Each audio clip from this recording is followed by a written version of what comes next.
Name one directional growth movement, each in response to chemicals and water in plants. Write an example for each of them. ये question में last year 10th की board exam में आया science की। और इस question में हमसे पूछा गया है कि प्लांट की एक ऐसी ग्रोथ मूवमेंट के बारे में बताना है जो कि डायरेक्शनल है और जो केमिकल के और वाटर के रिस्पॉन्स में होती है, और उसका एक एक एग्जाम्पल भी देना है। तो अगर क्वेश्चन समझ में आ गया तो आंसर की बात कर लेते हैं। तो इसमें पूछा गया है ऐसी डायरेक्शनल ग्रोथ मूवमेंट का नाम बताइए जो केमिकल्स की रिस्पॉन्स में होती है या फिर वाटर के रिस्पॉन्स में होती है। तो केमिकल के रिस्पॉन्स में जो प्लांट डायरेक्शनल ग्रोथ करता है, इस पूरे प्रोसेस को, इस पूरी मूवमेंट को कहा जाता है कीमोट्रॉपिज्म। तो कीमोट्रॉपिज्म एक ऐसा नेचुरल प्रोसेस है जिसके अंदर प्लांट जो है वो केमिकल स्टिमुलाई के रिस्पॉन्ड में ग्रोथ करता है।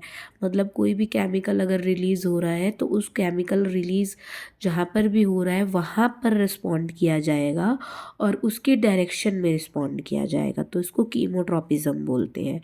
और अगर इसके एग्जाम्पल की बात करें तो जब पॉलिनेशन हो जाता है, पॉलिनेशन के बाद पोलन ग्रेन स्टिग्मा पर पहुंच जाते हैं, तो उसके बाद पोलन ग्रेन जो होते हैं वो ओव्यूल्स तक पहुंचने के लिए पोलन ट्यूब बनाते हैं। और यहाँ पर फर्टिलाइजेशन के टाइम पर जो पोलन ट्यूब बना के पोलन ग्रेन जो है वो ओवल पोलन्स जो है वो ओव्यूल तक पहुँचते हैं। ये कीमोट्रॉपिज्म का ही एग्जाम्पल है जहाँ केमिकल के रिस्पॉन्ड में ग्रोथ हो रही है। नेक्स्ट वन इज़ केमिकल के साथ साथ वाटर के रिस्पॉन्स में अगर कोई ग्रोथ हो रही है तो उसको क्या कहते हैं, ये पूछा गया था।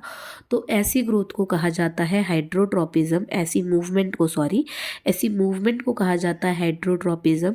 हाइड्रोट्रोपिज्म के अंदर वाटर के रिस्पॉन्स में प्लांट जो है वो ग्रोथ करना स्टार्ट करता है।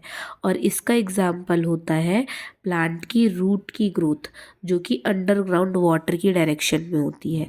अंडरग्राउंड जहाँ पर भी वाटर की प्रेजेंस होगी, प्लांट की जो रूट है वो उसी डायरेक्शन में मूव करती है। तो प्लांट की रूट का जो मूवमेंट है, जो ग्रोथ है, वो हाइड्रोट्रोपिज्म की वजह से है, यानी कि वाटर के रिस्पॉन्स में ग्रोथ हो रही है वहाँ पर।